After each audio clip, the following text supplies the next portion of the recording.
بہن تو کام آ رہی, وہ جو دوسری بھابھی ہے وہ کیا کام کر رہی ہے؟ یعنی ہر چیز کا آپ کوئی, یعنی رسول اللہ نے فرمایا الہدی بالہدی, کہ تحفے کا بدلہ تحفہ ہے, کہ اگر آپ کو کسی نے ہدیہ دیا تو آپ بھی واپسی پہ اسے, اس کا دل بھی خوشی سے بھرو, یہ صرف آپ لینے والا ہاتھ نہ بنو.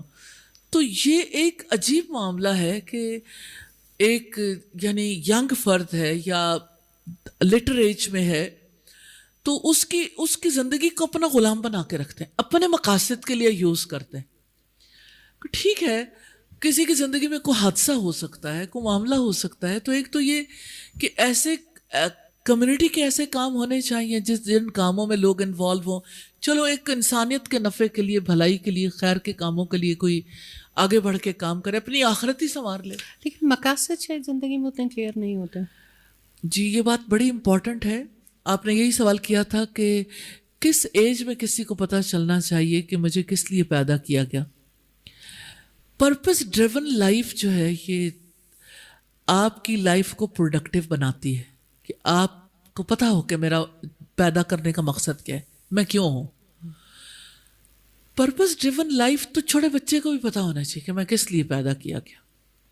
اگر آپ نہیں بتاتے تو ظاہر ہے کہ بچے کی لائف آرگنائز نہیں ہو سکے گی, اکارڈنگ ٹو دا پرپز وہ جی نہیں پائے گا.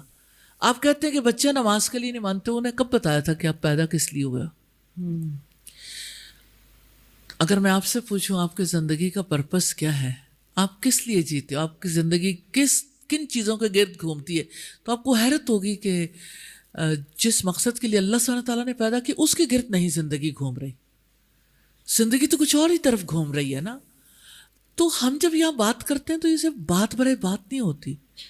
یو ہیو ٹو تھنک, اپنی زندگی کو اس بھنور سے نکالنا ہے, اپنے آپ کو ان حالات کے دھارے پہ بہنے نہ دیں کہ ٹھیک ہے چلو تم ادھر کو جدھر کی ہوا ہو, جدھر لوگوں نے لگایا ادھر ہی چل پڑے, جدھر حالات لے گئے ادھر ہی چل پڑے. آپ کوئی تنکوں کی طرح تو نہیں ہیں کہ آپ کو کوئی لہر آئے خس و خاشاک کی طرح بہا کر لے جائے, یا کوئی ہوا آئے اور آپ کو یعنی ایک جگہ سے اٹھائے دوسری جگہ پھینک دے. آج ایک جگہ ہے اور میں نے کتنی خواتین کو ایسے دیکھا کہ وہ فیملی جو ہے وہ ایک جگہ رہ رہے ہیں, اچھا پھر وہ ایک جگہ سے دوسری جگہ ان کی ضرورت پڑتی ہے, انہیں بچیوں کو دوسری جگہ بھیج دیتے ہیں, اچھا وہاں سے ضرورت ختم ہوئی تو ادھر آ گئے. یعنی انہیں کسی طرف سوچنے کا موقع ہی نہیں ملتا. زندگیاں ضائع کر کے کوئی سمجھتا ہے کہ ہم نے اپنی زندگی تو بہتر کر لی, اور لوگ اس کو بڑا اچھا سمجھتے ہیں کہ بڑا اچھا بھائی ہے, اس نے بہن کو اتنا اچھا سہارا دیا, اس نے بہن کے لیے یہ کچھ کیا. اس کے پیچھے جو کری کام ہوئے ہیں, ایک پوری جوانی ضائع ہو گئی, اس کو کس نے دیکھا؟ ساتھ بہت ساری یوتھ ہے جو سمجھ بھی جاتی ہے, ہم نے کیونکہ یوتھ کے ساتھ بہت انٹریکٹ کرتے ہیں, لیکن جیسے ہی وہ خاندانی تنظیم میں آتے ہیں, شادیاں ہوتی ہیں, وہ نہیں ریٹین کر سکتے کیونکہ اوور آل مقصدیت کی کمی ہے. یعنی مقصد یہی ہے کہ اگر کسی نے زندگی کے مقصد کو سیکھ بھی لیا ہے تو ہمارا تو یہ لائف سٹائل, مطلب صرف ایک بندہ اپنا مقصد سیکھ کے کیا کرے, اوور آل سوسائٹی کو کیسے ایجوکیٹ کیا جائے؟ دیکھیں اس کے لیے اللہ سبحانہ تعالیٰ نے ہمیں یہ فرمایا کنتم خیر امت اخرجت للناس, تم وہ بہترین امت ہو جسے لوگوں کے لیے نکالا گیا. تم نیکی کا حکم دیتے ہو, برائی سے روکتے, اس لیے کہ تم اللہ پر ایمان رکھتے ہو. تو اللہ سبحانہ تعالیٰ نے ایک مسلم کی ذمہ داری لگائی ہے کہ تمہیں انسانیت کی بہتری کے لیے نکالا گیا. اللہ تعالیٰ نے مال و دولت دے کے, اچھی شکل و صورت دے کے, اچھے گھر والے دے کے, اچھے بزنس دے کے, اچھے حالات میں رکھ کے آپ کو صرف گھر بٹھانے کے لیے پیدا نہیں کیا. اللہ سبحانہ تعالیٰ کہتے ہیں نکلو انسانیت کی خدمت کرو, کہ اللہ کے کنبے کو بھی سنوارو, ان کی بیٹرمنٹ کے لیے بھی کام کرو. تو یہ تو بڑی خود غرضی ہے کہ انسان صرف اپنے اور اپنے خاندان کے بارے میں سوچے. اللہ سبحانہ تعالیٰ نے تو ایسا کوئی دین ہمیں نہیں دیا کہ جس میں ایک انسان نے صرف اپنے اور اپنے اہل خاندان کے بارے میں سوچنا. یہ دین تو ہمیں بتاتا ہے من رأى منکم منکرا فلیغیرہ بیدہ, جو تم میں سے برائی دیکھے اس کو چاہیے کہ اپنے ہاتھ سے روک دے. نہیں روک سکتا زبان سے روکے, نہیں روک سکتا دل میں برا جانے, لیکن یہ کمزور ایمان ہے. تو ہمیں اپنا رول تو پلے کرنا ہے اور اپنی لائف کو پروڈکٹیو کاموں میں لگانا ہے.